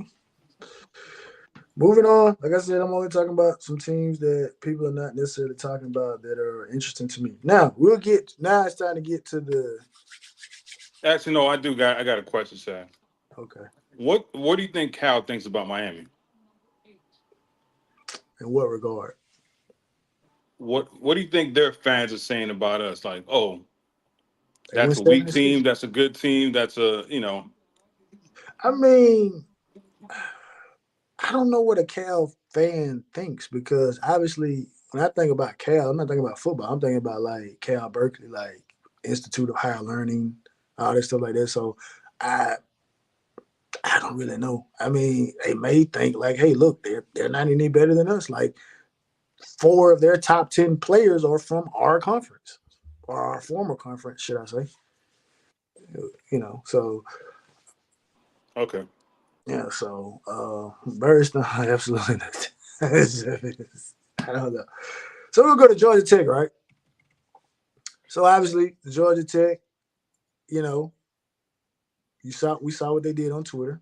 Studio, I'm sure you probably didn't see it, but when NCAA made the announcement that they're going to have the victory formation in the game now, Georgia Tech's athletics took the liberty of showing the very last play of our game from this past year. I'm going to start with you. What do you think about Georgia Tech? Hey, they be playing thorns in a lot of games. Us, Florida State, hey, ain't nobody look old. We done known that. It should be better because they switched their offense up to that run and shoot style. That was their first little year. Now they done got a little bit of a whole year under their belt running that system. Remember, they had to fire their D coordinator and got a new one. They played very well by them. Now it's the second year. Yeah. So Haynes King is back. You know, I mean, one of the things is interesting about this is, you know, all these teams that I'm talking about, they all are returning quarterbacks that are going into their second year in this, you know, in their respective offense. So you have to assume they're gonna get better. Haynes King again is a threat. I'm gonna cut you off, studio. You won't even finish. My bad. So you skip from California to Georgia Tech. No, I'm only talking about the teams that I think we need to maybe examine a little bit further. Like, I mean, we need to examine all this stuff further. No, Louisville, but what they I'm might saying, crush us. No, but what I'm saying, like, Luke Blue Devils. I need to discuss that because if Manning beat us, we gonna my goodness, we're gonna get to that. But like, okay. You know, you bring up Louisville, people like, all right, well, we know about Louisville. All right, we know about Florida State, right? Duke, we can't lose to Manning. You know what I'm saying? So, but I got you. What I'm trying to do is, like, on paper the schedule look easy, but it's like let's look under the hood a little bit, right? Let's not just buy the car just because it looks good. Let's look under the hood. Let's check make sure you got some oil in it. Let's make sure the transmission, make sure the tires are aired up. You know what I mean? You know, make sure the check engine light ain't on. If Mario don't blow out Georgia Tech, I lost all my respect for him. That's all. If we don't beat them like we beat FAMU this year, I lost respect for Mario. I'm expecting a 40-point blowout. And if we don't get a 40-point blowout, we got major problems. Let me see. What was Georgia? Did Georgia Tech have a? Let me see. Trucking, you got something? I'm gonna try to see. I just pulled up the Georgia Tech Yellow Jackets transfer portal, and the first player on there is Thomas Gore. He used to play with us. Gave him a 90 ranking. 90. Well, I get. This is recruiting. This is a recruiting. When he was recruiting rating. Yo, that's 90.1. That's crazy. But still, yeah, that's crazy. He gonna have a motivational factor. Okay, looking at it, Georgia Tech had a top 50 offense. Their offense was 34th. Ours offense was 31st. And obviously, again, we know our offense, what we had going on. But to Georgia Tech credit, I mean, Haynes King, he threw 17 interceptions. Threw a couple of interceptions against us. So, I mean, very well could say that quarterback held them back from winning more games. You know, kind of how we say it over here. But again, we're not Georgia Tech fans, so, you know, we don't know the intricacies of it. But again, man, Haynes King can clean it up. Is there running back coming back? Jamal Haynes, which was their leading rusher, shows that he was a redshirt sophomore, so he may have some eligibility left. They had some nice receivers last year too. I think it was their defense that kept that was the worry that everybody was sleeping on for real. I think that was their defense, especially when you looking at that Georgia game they played Georgia Tech. They only lost to them. What was the score again? Somebody help me out with that. But remember it was close, like a 1-touchdown game. Yeah, let me see. They lost a lot of players in the portal, though. Goodness gracious. What they lose in the portal, Guru? How many they brought back? I'm trying to count them, but I'm just seeing Georgia Tech, Michigan State, boom, 1, 2, 3, 4, 5, 6, 7, 8, 9 so far. 10, 11, 12, 13, 14, 15. I know they lost Kyle Kennard 15, to South Carolina. I know that. 18, 19, 20. So 22. So from the looks of it, their top two receivers are going to be returning as well as their top running back, plus Haynes King. Man, they got over 29, 30, 31 players leave. I don't know. Out of their depth, got up out of there. We had 34 leave. So I mean, So that's why I said hard. Because I don't know these players. Have they replaced them with better players? We know our players, so we like, all right. Well, they left. We got somebody to replace them. That's such and such. Yeah, it can be hard to tell. I think year to year, boy, it's harder to tell. Let me see. They got 14 guys that came in. They got 2 safeties. They're the ones that got Romello Height, which some people are still hoping that he came to Miami. He didn't really do much at SC. From the looks of it, they really loaded up on defense. And I see they that lost a lot of defense too. So I see that. I see they lost 32 players. Well, let's say 32 over here. But they loaded up on defense. These players on defense. Obviously Thomas Gore's up there. They got a defender from Penn State, USC, Cincinnati. They got a linebacker from Georgia, defensive lineman from Florida State, guy from Mississippi State. So they went and got a couple. They went and got a couple players. You know what I mean? To me, this is one of them setup games that you was just talking about earlier. Maybe you had said it was a setup game. Y'all going out there to Georgia. I think this is one of them games right here that y'all just can't. Y'all should definitely be rolling. Everything damn sure should be on track by this point. But to me, this is one of them games where it's like y'all going to Georgia. Y'all going out there to the Tech. They in y'all division, in y'all conference. Y'all season should be going well by this point, and y'all can't take an L. And I don't think that they'll probably be one of them teams that be threatening, but they'll probably be trying to ruin the season. So let me look at this. I am not trying to hear none of that shit. When we played at Dodge Field, whatever, there's half the fans are Miami fans. You know what I'm saying? I'm not trying to hear none of that stuff. They clowned us last year. You know what I'm saying? Right. You better blow them. You better blow the hell out and score 1,000 points and not take a knee and say, hey, and then just think of all the memes they had last year. Buddy had his hands behind his back trolling Mario. Like, I am not trying to hear none of that shit. If they're not, if we lose, if that game is close or we lose, we better fire Mario. I don't give a damn. Fire his ass. And that was a tough ass loss by 3 at home. You know what I'm saying? Interesting note, y'all.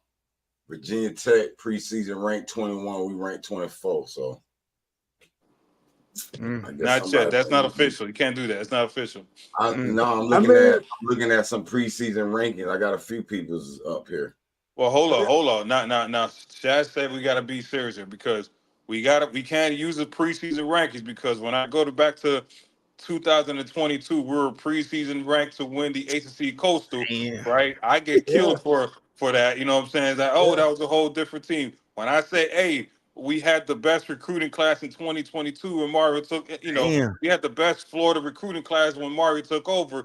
Then everybody now was like, oh, no, that's a transfer class. That don't count. So we can't do this preseason stuff anymore. We got to talk about actual. But I will say this. Hold on.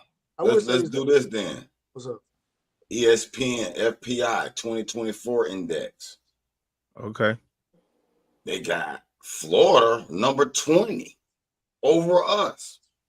We number 23. Now, one thing I'd say is NC State was ranked higher than us in the preseason, but they FPI lower than us, 28.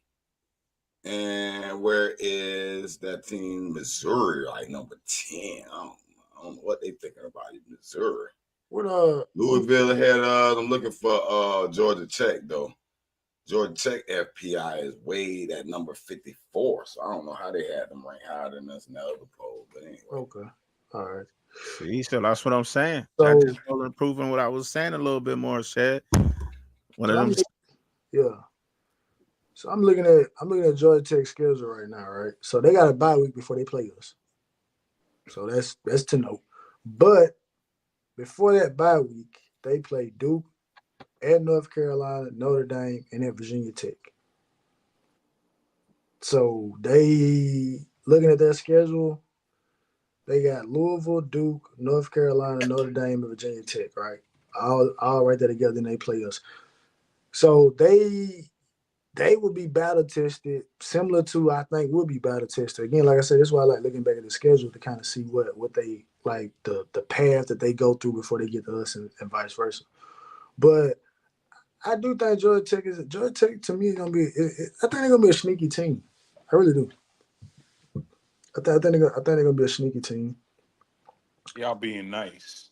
I'm not being nice, Cuban. I'm literally trying to have we literally having a legit conversation because again, this schedule ain't as easy as people make it out to be. It's really not. With this transfer portal, it's really not. Anybody got anything else on Georgia Tech? Y'all just got to go in there and whoop their ass. That's how he said. Simple. And lastly, I'm just putting this on here just because I'm rolling with my dog, Fran Brown. But Syracuse last game of the season, right? Going up to New York. They got Kyle McCord. I know people will say what they say about Kyle McCord, but I'll say this in somewhat of a defense of Kyle McCord. The Ohio State light was just too bright for him. Statistically, he didn't have a bad year, but he didn't have the impact on the game. Which you're replacing a guy like a CJ Stroud. So eventually that water, that well that you're going to, eventually it's gonna start to run dry.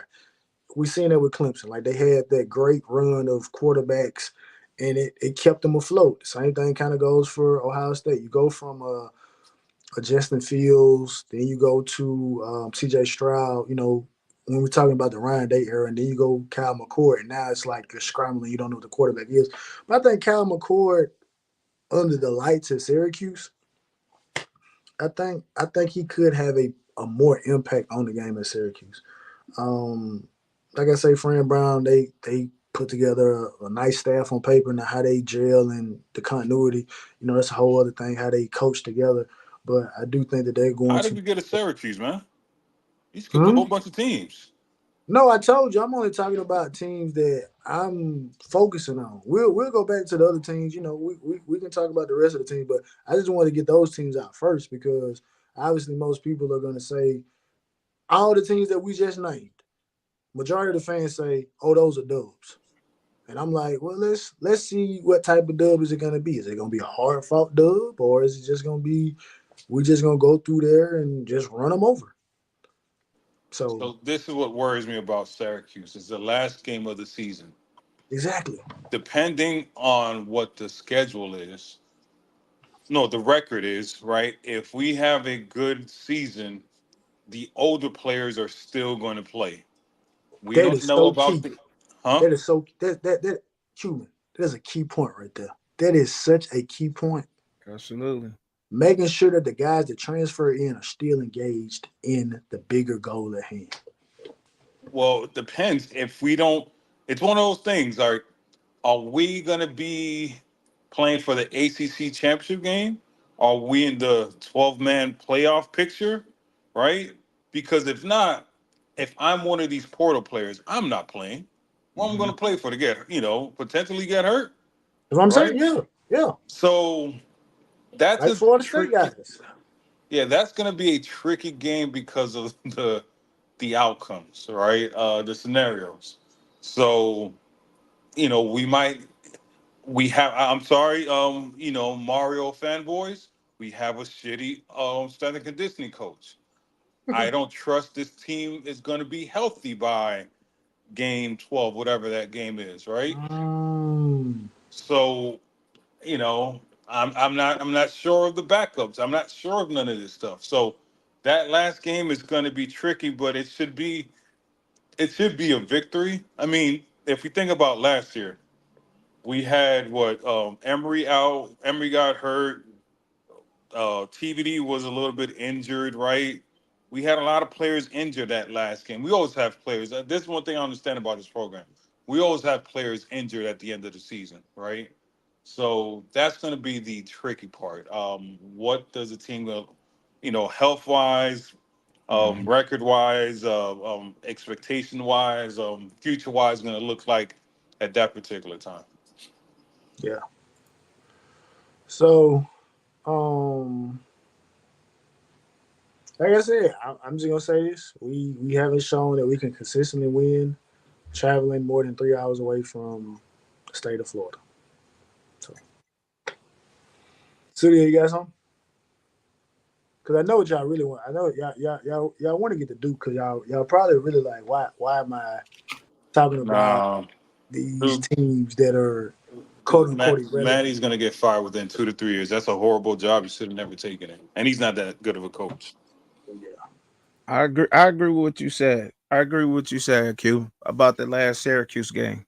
Everybody quitting on y'all, depending on where y'all at in the season. Is that going to happen? Is people going to be held? I agree with that. I agree with that take. So I second that because and that goes into what you was talking about earlier about the continuity and getting all these players out of the transfer portal and wanting to have a solid foundation at Miami versus going into the transfer portal living and dying by that because now when you recruit players and you get them in, you make them Miami Hurricanes through and through as a freshman. Now they got pride to play in those games, whether y'all the 12th seed getting into the playoffs or what out, you know what I mean, versus a transfer portal pro that could be going to the NFL. Like, man, we the 12th seed, man. I'm sitting out, man. I'm going to the NFL. I don't care nothing about Miami. You know what I'm saying? So that's the difference in attitude you get. So speaking on your point earlier, you know what I mean, just to back that up a little bit, yeah, I dig what you're saying. Yeah, that's a great point, right? Because I was thinking about that when individuals have been talking about the culture and standard, and it's like, well, this is going to be a testament to it. You know what I'm saying? And we gotta look at it from the standpoint of these are the guys that you're saying are going to be leaders for a player-led team. So when the going gets tough, or if the tough, if it is a tough road, and they want to pitch a tent, then the guys that can't pitch the tent, they got to pick up the pieces and keep going. You know what I mean? But like I said, those are just a couple of games that I'm kind of keeping my eye on because I don't think those teams are as bad as many of our fans are saying they are. And the unique thing about all of these teams, with the exception of Syracuse, right? Because I'm like I said, I'm just rocking with my dog friend. But the rest of these particular teams, they all have something that can attack a weakness that we have to get fixed. We have to fix our defense in when an offense is running hurry up, right? So we know Georgia Tech can do that. USF is going to do that, right? The run defense, we have to make sure that the run defense is going to be better. We know that, like we said, Florida's going to test it, USF is going to test it, Virginia Tech is going to test it, Cal is going to test it, Louisville, Florida State, Georgia Tech. Those teams are going to test it. So we'll know exactly what type of run defense we have because if we can't stop the run, then I think the strength of our defensive line ends up getting nullified. And if it gets nullified, then the weakness that many of us feel like we have in the back end, that's going to lead them in some uncomfortable situations that they probably most likely do not want to or need to be in. Because, I'll say it. I think the quarterbacks that we play this year as a whole are going to be better than the quarterbacks that we played last year. I think that. So, Good point. Bird, we're gonna get our shot to play Lashley. It won't. Like I said, it won't be. Well, no, it needs to be this year because they're in the ACC. So that would be great if SMU could come in and, you know what I'm saying. With that, I think so. Bird, what you disagree with? You don't think the quarterbacks are better, or what you talking about? The strength of the defensive line. Any of y'all got something before we move on to Duke? Because to me, it ain't really much to say about Duke. We already know the significance of that game. Anybody got anything else? No. All right. I'm gonna let y'all have it. What y'all got to say about Duke? I don't have nothing to say about Duke. I don't know. Man, What y'all he, gotta beat y'all. That's a game that y'all gotta go out and whoop. Y'all gotta, you know what I mean? Y'all gotta give it to them. Period. Hands down. Your old coach over there talking all that noise. Y'all gotta beat them down. Now that's a game y'all gotta stomp them. it's at the crib. Word. That make It's a it home, even more beautiful. it's a home game. So now you can egg him when he leave after y'all beat on him. Okay. Yes, the quarterback's being better this year compared to last. You know, Bird, I mean, my whole point about the quarterbacks being better this particular year, I think because these guys are going to year two. I think Kyle McCord is a good quarterback. I think Graham Mertz is going to take a step. Fernandez, you said Drake May, Travis, Riley, Klubnik, and Plummer. I think Kyle McCord is better than Plummer. We already played Haynes King last year. I think Graham Mertz. Who is Riley? Riley Leonard. We didn't play Duke last year. I'm trying to think. Well, I got the schedule right here. We're gonna get the schedule from last year. We're gonna get the quarterbacks. I think K'Ron Jones is gonna be an interesting aspect because, like, we played MJ Morris last year. Yeah, we didn't play Duke last year, Bird. We played Miami of Ohio. That quarterback wasn't his brother like isn't it like Blake Bortles' brother or something like that? Connor Wigman was good. Haynes King is there. They got Drake May, K Klubnik. Virginia quarterback, that was MJ. Who was the Virginia quarterback? If I gotta ask that question, that answers that question. Who you said a Virginia Tech quarterback? What year are you talking about? No, I'm looking at the teams that we played. I'm looking at the teams we played last year, and I'm just looking at the quarterbacks that they had. MJ Morris played for NC State. You got Florida State, Jordan Travis, Boston College. I don't know his quarterback. So Thomas Castellanos was Boston College, I think, something like that. Yeah, I can't remember. Castellano. So he wasn't like he was more of a runner. Yeah, I remember him. But aside from playing us, like he got it off. But I think we're gonna play better pure pass. I think the best quarterback hands down we played last year was Connor Wigman, followed by Drake May. And I go Wigman, May, Haynes King, and Klubnik are no. Wigman, May, Jordan Travis, Haynes, and Klubnik are tied. The quarterback from Louisville, I think he was just held up. Yeah, Armstrong killed us, but it wasn't due to him throwing the ball. Now the year before, when he was at Virginia, when he was at NC State, yes, he killed us. But like last year, like my man just was running the football. You know what I'm saying? He was at Virginia. That's what I meant.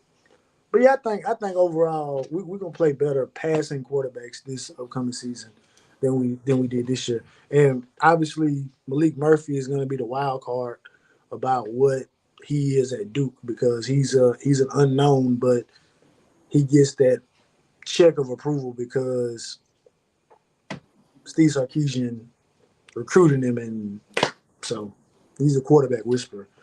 But what I got to say about Duke? Well, what makes you think we're gonna play better pass defense? That what you said?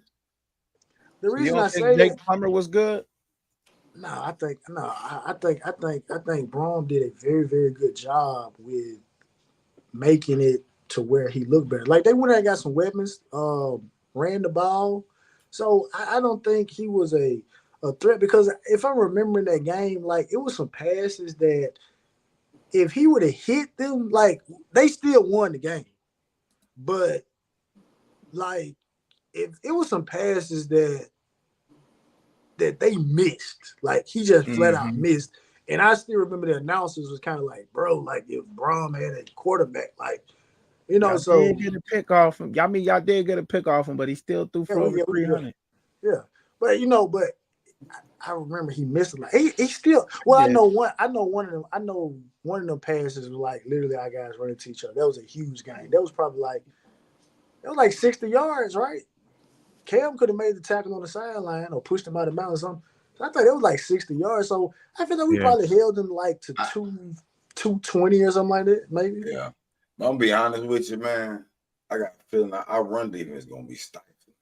I think in the spring we weren't giving no hold, we run into the ball, but I just got a feeling our secondary, if somebody who can throw good, they might carve us.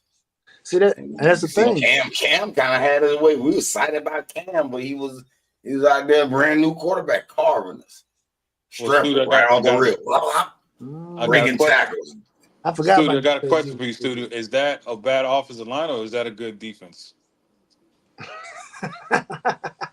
No, when you say run, no, because when you're looking at run defense, you're more looking at how are they running to the ball? Is it more than 1 and 2 and 3 getting to the ball? That ain't got really nothing to do with the offensive line as far as evaluating them per se. When you're just paying attention to that, So what I can say is the offensive line didn't allow too many tackles in the backfield. Yeah. Too. I mean, I would see a little hole, but I see it get closed up by the linebackers and real fast. So I was like, okay, I'm all right with the line. The line ain't looking bad, and run defense. That's why I was kind of like, you ain't see no explosive run play. You see one and hit two a hill, for y'all here, but nothing not ridiculous. But we did see some carving. I mean, that little crossing route with Horton. But you know what? But I will say this though, Studio. I do think that our offensive line, and again, this wasn't the basis of the show. I really want to just talk about the schedule, but I do think that that we are really going to have to talk seriously about the offensive line. Like, I have no concerns. Are they going to be as good as they were last year? I think they're going to be better. Well, I'll say this. I'll take that back. Are we going to approach it the same way we approached it last year? I'll say that. Yeah, and I think we're going to be better. See, yeah, because I'm looking at Cohen, right? Okay, the two people we had lead, Cohen. I think he got a little bit lazy and like, all right, I got, got my, and then he played good, but nothing too irreplaceable. Okay, we got Jalen Rivers back. But Jalen playing tackle. We don't know who the left guard. We don't know who the left guard gonna be. It don't matter. It do matter, Studio. We are slapping Carpenter. I see two people that I'm all right with there. Who in that position I'm good with. Who you good with? Who you good with the left guard? Hold on. I don't want to talk about. Can we talk about Duke first? Before we get hold on. Before you keep going there, the answer to that question is, let's see if the tight ends catch more passes this year. They better. Oh no! If they do, that means the offensive line is going to look a little bit shaky. I'm just telling you that right now. That's based on your theory. If it ain't no based on my theory, I'm just saying. Year one, we had Mallory, right, and that offensive line looked horrible. Year two, we bought Buddy from Oregon, and it looked better. Let's see year three. What they're going to do? Is Mario going to protect his homeboy, or is he going to let him, fend for himself? Because one thing I will say is, with Arroyo back, that's a grown man. So I don't have no problem with, like, if we just in regular offensive line formation with a regular tight end and he got a how do you know he's a grown man? You cannot compare him to Mallory. First of all, we gotta make sure he gets on the field, right? Exactly. That's my whole point. We haven't seen him play. He ain't limited, none of that. It's some fierce competition out there, right? I mean, like low key, he's low key. He's the man. Low key, he's the man to recruit that we kind of forget that he was a man. Yeah, and he looked good in the spread offense. This is not a spread offense, so this is a little bit of different offense. So I just know the man all around can block. Yeah, I give you. Hey, Studio, do all that. Studio, you right, because when he came as a freshman, he fit right in. But but what I'm talking about, Q McCain, his theory, he's correlating Will Mallory with Studio tight end blocking for our line. Studio, we don't need no tight end help, is what I'm trying to tell him. Studio, our tight end coach is a former offensive line coach. Hey, bonus. Ding, ding, ding, ding. So Studio, let me ask you this question, Studio. What was the reason why we didn't catch why tight ends didn't catch the ball last year? They kept dropping them. Did you No, see no, how no, many no, no, no, drops no, that we had? no, Oh no, my no, goodness. no. They didn't After a target him. while, after a while as a coach, you get a little bit confidence gets shook. You be like, man, I don't know if I should call it tight end play. He might drop it. So Hey, you start seeing a reduction in it. you got to roll with it. Jacoby George dropped some passes last year. Kobe Young dropped some passes. Man, not that many. Not that many. Triple drop passes. Not Everybody that drop many. passes. Not that many, bro. I ain't saying you can't drop a pass. But they didn't get The amount of passes McCormick dropped, bro, it was distasteful. Because he's an Let's just be offensive honest. lineman. But He's Studio, not why- a tight end. But Studio, why was he on the field though? If he couldn't catch the ball, why was he on the field? Arroyo was hurt. No, No, but why was he on the Why field? was he on the What field? was he doing? I mean, he was blocking good. Okay, You know? okay, all right. That's what I'm saying. All our tight ends can block good. All right. So that helps the line, though. That's what we said. I've been said that. Y'all asked me, did the line look bad? Because the run defense. No, He's talking about the left guard, wasn't it? No, but what we're saying is, from an experience standpoint, like actual playing snaps, like this offensive line right here is taking a step back because you got Matt Lee, who was obviously he's better than Zach McCormick. Whoever starts at left guard don't have the experience that Javion Cohen had. And then Jalen Rivers cancels himself out, and Nez Cooper cancels himself out, and Francis Marinoa cancels himself out. No. So what y'all doing with Zach Carpenter? Hold on. They don't quite Zach Carpenter, themselves he out. playing center. Hold on, they don't count. Hold on, they don't count. They don't quite cancel themselves out. Well, I say this: Francis can get better. All of them. Hold He's on. a true Y'all freshman. forgetting another aspect of this. What's the other It's aspect? probably the first time an offensive line can have the same offensive coordinator, same offensive line coach, same everything on the offense. What you mean the first? Oh, I got you. That right there makes you better. I got you. Off rip, just knowing what you're doing, knowing the scheme, knowing each other, not to mention All-American freshmen getting a year better. But it's two, but we still got to incorporate two new guys in there though. It don't hold on. I understand that. We'll get to that. But since you want to say they canceled out, I just want to show you how it does it. How they get an extra few points for being a cohesive unit. Jalen Rivers, Cooper, they would have been on play. This is probably their third year together. Yeah, this will be their third year. So you can move. You might move Cooper over there with him. All of a sudden, that's a wall over there. They know they like symbiotic relationship. This will be their third year playing together. Yeah. Don't forget about Pancake. Well, we don't know. Pancake. Don't know about Pancake. No, Pancake bro. like he got. all that. Hey, Pancake like he got to learn how to play at this speed. He was playing tackle, so it was like, all right, you gonna sit on down. But now it's like, all right, you want to try a little guard? Boom, boom. You a little stronger. Second year on the system. What you want to do? You want to get on the field, or you still want to be a backup tackle? He got to be on. He got to get on the field. There's money involved. Either way, I line deep. It's bread. It's money involved. He got to get on the field. He got to. Hold on, let me go. That man, the only freshman that we saw get an actual like legitimate NIL deal. He's the only freshman that we saw get a legitimate NIL deal. Who? I mean, his name is no Pancake. Marketing. Pancake Honcho. This is a marketing gem. That's what I'm saying. He the only freshman that we saw get a legitimate NIL deal. Where a company said, "Look, we want you to actually endorse our product." Now he obviously still got a little, little flash money, as they say. Still got a little flash money, but got a legitimate situation going on. But so y'all want to talk? Zion Nelson looking all right out there. Hey man, now that's a myth. that would be nice though. Tommy Kinsel look nice out there. Because I'm gonna tell you what be nice about that. is Zion actually, but again, he's been away from football so long, so we like that's wishing upon a star. But like if he actually was to come back and actually look like he looked, you kick Jalen Rivers in to guard, Zach Carpenter at center, Don't forget Cooper, about Antonio Tripp. Studio. Nah, I don't What? studio. You just naming names at this point, man.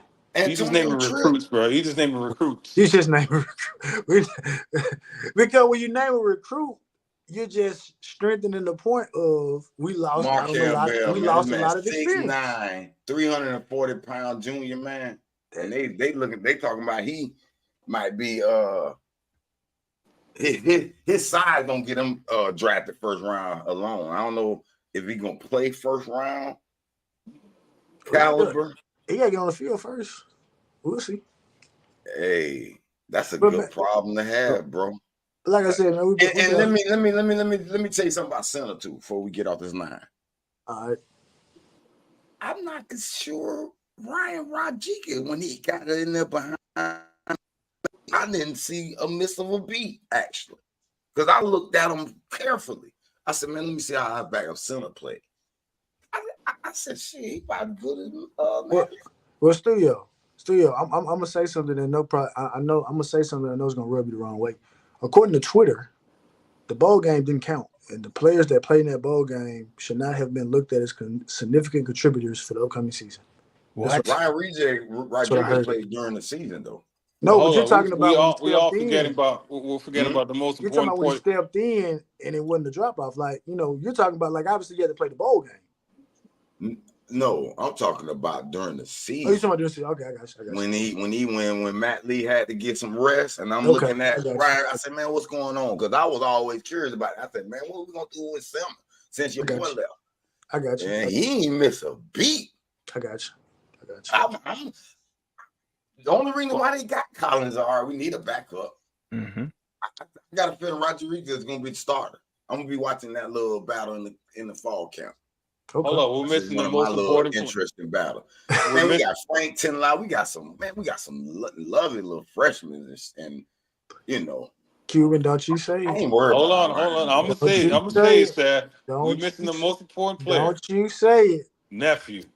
Oh my God, he Where said. nephew I at? looked at it. I My God. was about to He make a said joke it. with it. He said. But listen, He said. hey, if he could do what he could do, he could do what he do. Shit, Hey, speaking of that, if you win that starting position, you think it's a conspiracy?